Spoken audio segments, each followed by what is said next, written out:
שלום, כאן עוד פרק של נועם. ובערוץ של נועם, וגם הערוץ של דני.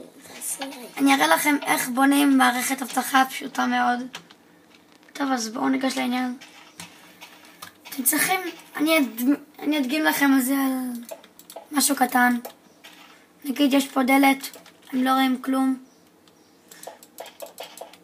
אז ככה, אתם צריכים להתחיל פה בור. ברווח לפחות 2 בורים. אתם מעריכים רדסטון פחות עד שלא יראו את הרווח של זה. למי שיש 1.2.4 ויש לו מנורת ריסטון, שווה לו. אז תראו, עכשיו לא רואים את זה ואפשר לכסות את זה, כי זה כבר חלק של הבית. אז אתם עושים כאן ריבוע גדול, מאוד גדול.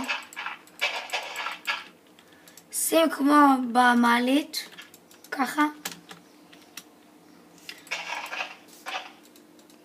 מעריכים עד הסוף. אוקיי, הערכתם, הכל בסדר. עכשיו כאן צריך שיהיה ריבוע, כזה. לא חייבים, אפשר. כאן שמים 2 תיבות נגינה ואור ברוחב 2. עכשיו תראו מה קורה. רגע, אני רק אסתיר את זה.